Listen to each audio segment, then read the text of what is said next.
इतना बड़ा बड़ा बनाना है, फर्स्ट क्लास।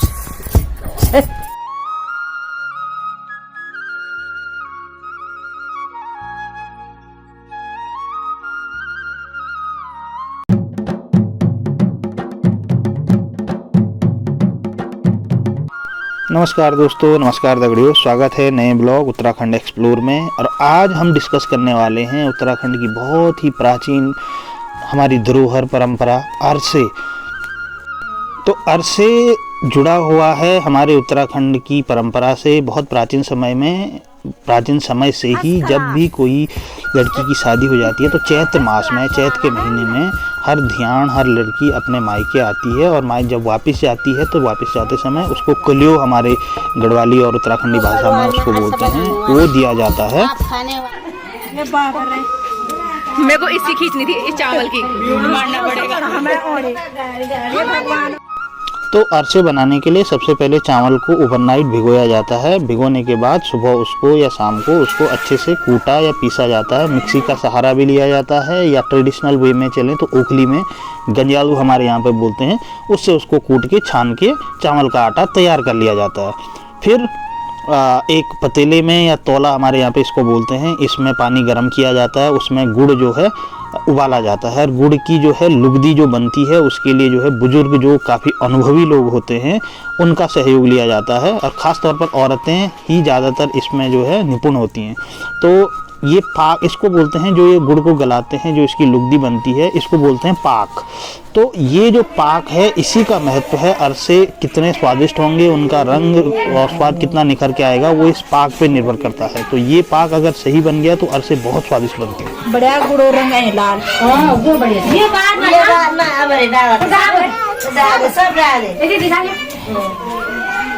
ये क्या है, नारियल और जो ना। तो एक बार जब जो है गुड़ जो है अच्छे से पिघल जाता है, पानी के साथ मिक्सचर उसका बन जाता है, तो उसमें डाला जाता है नारियल का बूरा, सौंफ और थोड़ा सा सोडा। और उसके बाद धीरे धीरे इसमें मिलाया जाता है चावल का आटा और फिर इसको मिलाना पड़ता है, हिलाना पड़ता है धीरे धीरे। और इसका जो मिक्सचर तैयार होता है इसी से जाके बाद में आपके अरसे बनते हैं। इसके बाद लगता है थेका और थेके में धीरे धीरे उनको तला जाता है and then it will become अरसा। और अरसे का जो इतिहास है हमारे उत्तराखंड के कल्चर में वो बहुत ही प्राचीन है। यहाँ पर आप इसको पहाड़ी रसगुल्ला भी बोल सकते हैं। और इसका ना करने दो, पता चल जाएगा। साड़ी पहचान लेना, जिसकी जिसकी साड़ी आएगी।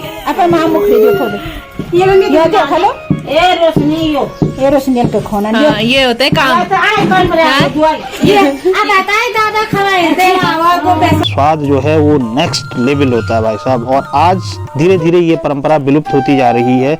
आज लोग मिठाई, लड्डू, रसगुल्ले, इन सब में जब भी कोई मैथ की ध्यान आती है या अपनी बहनों के लिए, बेटियों के लिए, तो वो मिठाई खरीद के देना ज़्यादा प्रेफर करते हैं। बट उत्तराखंड के कई गाँवों में आज भी ये परंपरा बरकरार है। और मुझे गर्व होता है ये बताने में कि ये जो परंपरा है ये अभी विलुप्ति की कगार पे नहीं है। बहुत सारे लोग इसको अभी भी फॉलो करते हैं और बहुत अच्छी स्वादिष्ट चीज़ है ये घर की बनी हुई मिठाई। तो ये पाक हमारा बिल्कुल हो गया है तैयार। अब इसके बाद तहका लगेगा एंड देन तेल में इसको फ्राई करेंगे।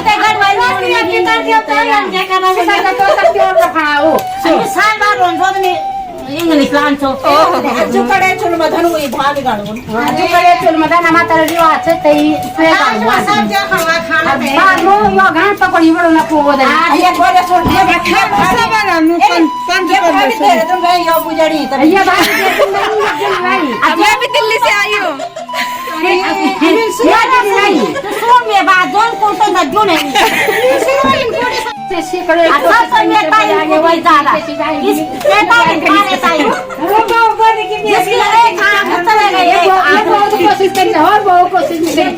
मालिक साहब है। तो ये जो संवाद आपने अभी सुना ये पहाड़ी लैंग्वेज में था, लोकल गढ़वाली लैंग्वेज में। तो जो पहाड़ी होंगे, उत्तराखंडी होंगे, उनको कुछ हद तक समझ में आया होगा, क्योंकि स्थानीय भाषाएं भी हर गांव, हर मुल्क की अलग अलग होती हैं।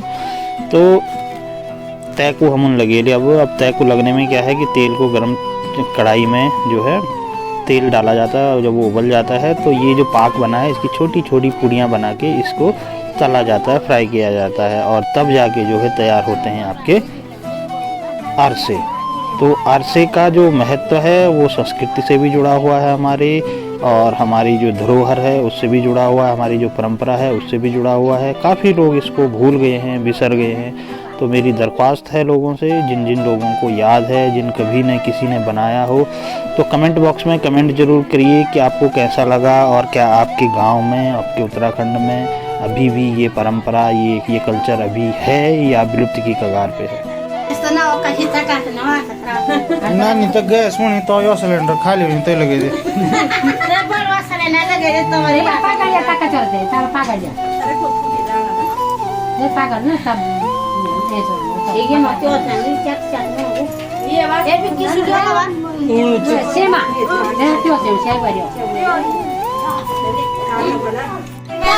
के बाद टूट गई तो कई बातें भी देखा दो गरम तो है ये ज्यादा गर्म हुई है। श्री गणेश इसका कैसे मांगो बाहर जाऊं ना खाली कोई रो ये कुछ है ये डांस कर रो। तो अरसे के साथ में एक और पकवान हमारे पहाड़ में बनता था, वो जाना जाता था रोटने के नाम से, रोटना। वो भी सेम इसी तरह से बनता है, बट वो बनता है आटे को गुड़ के साथ गूंद के उसमें थोड़ा सौंफ मिला के और फिर तेल में फ्राई करके उसके बहुत अच्छे बिस्किट बनते थे। लकड़ी के उसके छापे हुआ करते थे और उसमें लगा के, जैसा आज के टाइम पे गुजिया बनता है वैसे उसी के छापे होते थे लकड़ी के।